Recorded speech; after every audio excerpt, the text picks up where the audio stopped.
Salut à tous! À l'occasion de la sortie en DVD, enfin, de la saison 7 de Game of Thrones, on s'est dit qu'on allait faire une petite vidéo qu'on n'avait pas fait jusque-là, un petit tour d'horizon, un récap des meilleures théories pour la saison 8 qui débarquera en 2019. Bon, on est obligé de commencer par les deux gros morceaux, c'est-à-dire les deux prophéties. On fait un petit point prophétie. La première, celle dont tout le monde parle bien sûr, c'est le Valonqar. On sait que la probabilité que Cersei, maintenant privée de Jaime, se transforme peu à peu en Mad Queen est hyper élevée. Il y a de grandes chances qu'elle pète complètement un câble, qu'elle perde les boulons. Là déjà, elle est aveuglée par sa soif de pouvoir. Elle s'est même séparée de la seule personne qui l'acceptait encore, son propre frère. La prophétie du Valonqar, c'est une prophétie qui a été racontée à Cersei par Maggie la Grenouille, une sorcière, qui lui a donc parlé de plusieurs choses, notamment ses enfants, qui allaient normalement tous mourir avant elle. Et manque de peau, ça s'est réalisé. Mais surtout, c'est cette histoire, cette idée qu'elle serait tuée par les propres mains de son petit frère. À partir de là, deux possibilités, bien sûr, puisque on rappelle que Tyrion est né après Jaime et Cersei. Jaime et Cersei, eux, sont des jumeaux, mais ça marcherait aussi avec Jaime, puisque Jaime est sorti du ventre après Cersei. Si au départ la balance penchait clairement du côté de Tyrion, puisque Tyrion et Cersei ne peuvent pas se saquer, la séparation récente de Jaime et de Cersei montre clairement qu'il y a une énorme probabilité, moi je la situerai à hauteur de 95%, tellement pour moi c'est quelque chose qui va se réaliser. Jaime va tuer de ses propres mains Cersei. Ça fait pas mal de temps qu'on en parle, les signes s'accumulent et surtout ce serait, c'est con à dire mais ce serait beau et en termes scénaristiques ce serait hyper intéressant de voir cette scène où Jaime est obligé et forcé par la rage, la folie, l'aveuglement de sa sœur de mettre fin à ses jours et donc de tuer un des grands ennemis de Daenerys, Jon Snow, etc. Autre prophétie et autre abondance de théories, c'est bien évidemment la question du Azor Ahai, le prince promis, vous commencez à connaître, on en parle depuis des lustres. Quel est l'élu qui va enfin mettre un terme à cette invasion des marcheurs blancs? Donc plusieurs possibilités pour savoir qui va brandir l'épée enflammée, cette fameuse illumination qui sera une arme redoutable contre le roi de la nuit. Vous irez lire la prophétie parce qu'elle est très longue et il y a beaucoup de signes, mais j'ai pas pu la retenir, je suis confus. Il y a toute une liste de critères à remplir et pour le coup Jon là-dessus, hop, il coche toutes les cases. Et puis surtout scénaristiquement c'est ce qui ferait le plus de sens puisque c'est, on peut pas se le cacher, le héros de cette série, le bâtard qui devient roi, etc.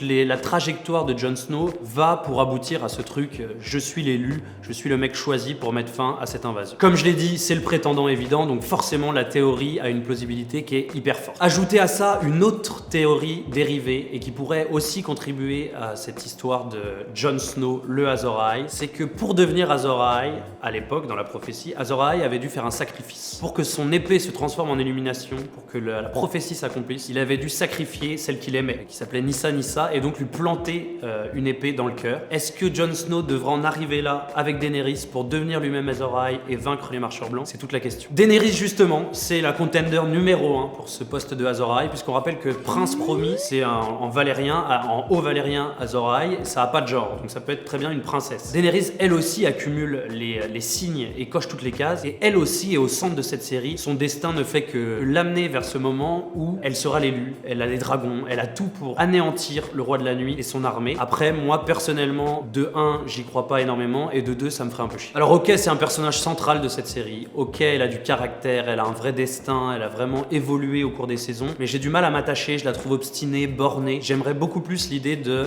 elle doit se sacrifier, aller au sacrifice pour sauver l'humanité. Je pense que c'est là son rôle et c'est là qu'elle serait la meilleure. Et puis on a l'outsider, celui qui personnellement, moi j'adorerais que Jaime Lannister soit le Azor Ahai. Alors ok, les signes sont pas en sa faveur, effectivement lui ne coche pas toutes les cases, mais c'est celui qui pour moi a eu la plus belle évolution et a un rôle décisif de plus en plus important dans les combats, dans l'intrigue générale de la série. J'aimerais bien que ça soit récompensé par un truc ultime, c'est qu'on le voit débarquer comme ça de nulle part et qu'il soit le Azor Ahai. Mine de rien, il y a pas mal de choses qui pourraient contribuer à ça. Typiquement, ok, si Jon doit sacrifier Daenerys pour que son épée se transforme en illumination, qui de mieux placé que Jaime Lannister au moment où il tuerait Cersei pour effectuer ce sacrifice et donc obtenir illumination? Il y a plein de signes qui convergent et qui nous disent ok, Jaime ça peut être la grande surprise de George Martin et ça peut être le Azor Ahai sorti de nulle part. Et puis autre théorie qui circule à côté de ça, c'est que illumination ce serait pas une épée pour lui mais ce serait carrément sa main, vous savez, en fer qui remplace celle qu'on lui a coupée. Ce serait vraiment stylé de le voir brandir ce poing en feu. En tout cas moi je suis pour Jaime Lannister, Azor Ahai, je suis à fond dedans.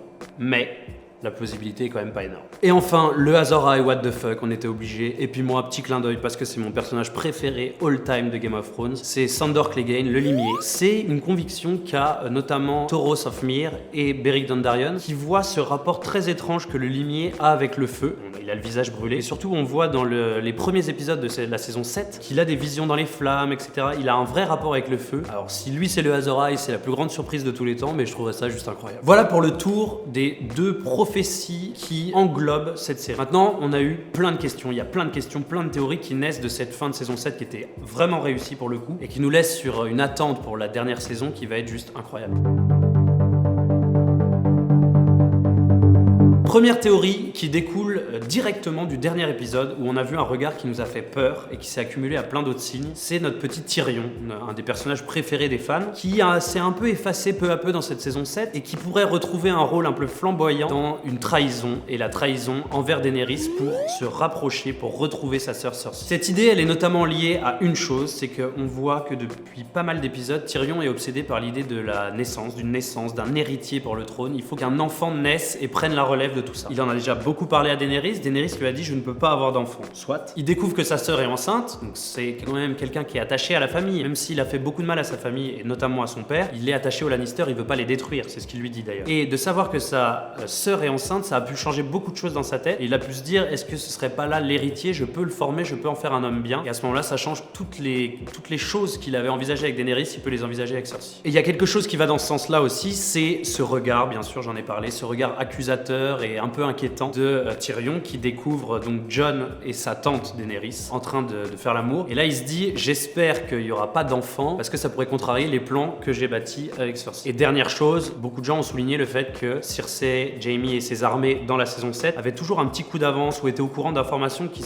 normalement ne devaient pas fuiter. Est-ce que ça pourrait être Tyrion qui transmettait des infos? Réponse à suivre dans la saison 8. En ce qui me concerne, je ne pense pas que Tyrion soit un traître, je ne pense pas qu'il ait changé d'avis. Je pense juste qu'il est un peu concerné par le fait que Jon et Daenerys se rapprochent. C'est jamais bon, surtout au moment de mener une guerre décisive. Et il est surtout peut-être inquiet pour le sort que la série lui réserve, puisque moi je trouve que la saison 7 il a été décevant. C'est dommage, on espère qu'il va retrouver un peu la flamme dans la saison 8.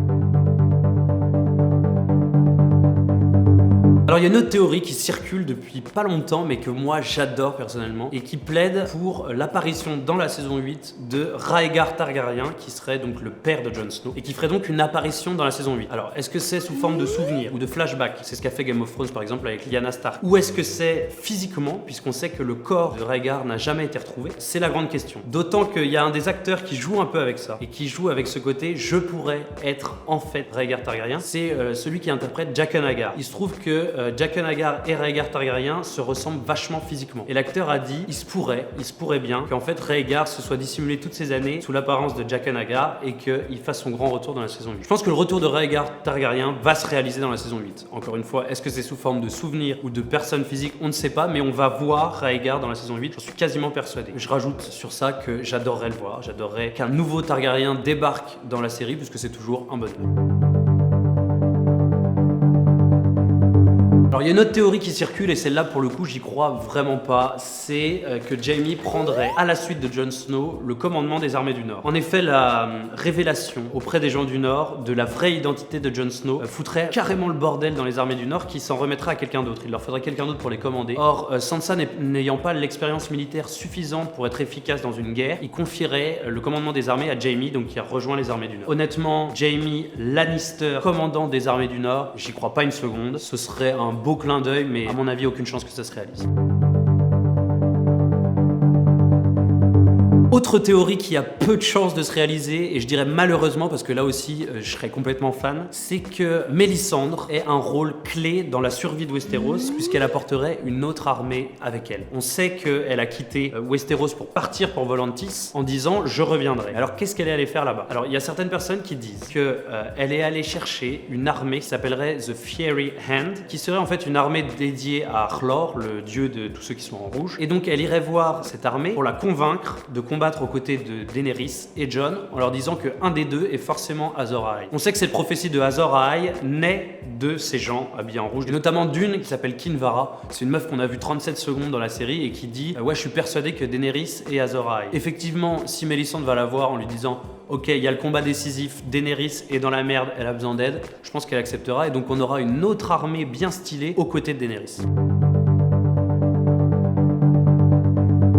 Autre gros morceau pour les fans, et là pour moi c'est même plus une théorie, c'est sûr, certain ça va se passer, et on le réclame, et pour moi ça va être limite le meilleur moment de la série, c'est le Clegane Ball. L'affrontement, enfin, entre la montagne et le limier, entre les deux frères. Il y a tellement de haine entre les deux, tellement de rancœur, ça peut que se passer lors d'un duel, et c'est même pas un affrontement dans une guerre, je vois bien, vraiment en mode gladiateur, un stade, deux gars, ils se pètent la gueule, et le limier en sort vainqueur, bien entendu. Petite parenthèse, il y a un truc encore plus délirant, mais qui serait ouf, qui a été avancé sur Reddit notamment. C'est toujours en lien avec cette prophétie du Valonqar, cette idée de petit frère. En fait, il y aurait une métaphore. Le Valonqar de Cersei se réaliserait à travers les mains du limier, petit frère de la montagne, qui tuerait la montagne. Donc quand le petit frère tuerait son grand frère, en fait, c'est le limier condamnerait Cersei à ce que le Valonqar s'exécute, et donc à ce qu'elle meure des mains de Jaime.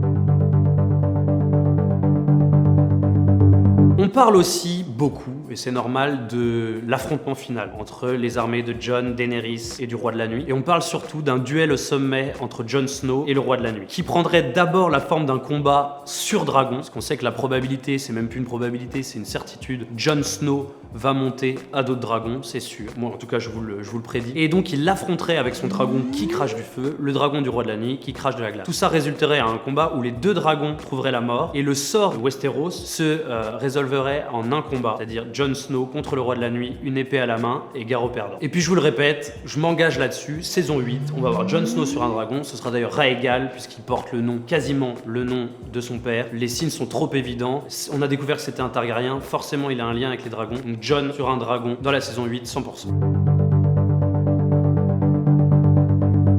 Notre ami Theon Greyjoy maintenant, on sait que ça fait quand même pas mal de saisons qu'on est sur une belle lâcheté, une belle loose. Or, les derniers épisodes nous ont fait un peu renaître la flamme concernant Theon Greyjoy. Il a eu une grosse discussion avec Jon Snow qui lui a dit « Mec, réveille-toi un peu, sors-toi les doigts. Ta sœur est prisonnière de ton oncle Euron, c'est à toi d'aller la délivrer. » Donc là, énorme probabilité aussi, dans la saison 8, Theon Greyjoy va mener un combat sanglant contre son oncle qui va, je dirais même, je m'avancerais même, Theon va tuer Euron, mais va aussi trouver la mort en sauvant sa sœur. Donc pour moi, ce serait le sacrifice ultime et la fin du personnage serait enfin délivré de son chemin de croix et qui redorerait un peu son blason dans la dernière saison. Donc en gros, pour moi, Theon tue Euron, mais trouve la mort en sauvant sa sœur Yara.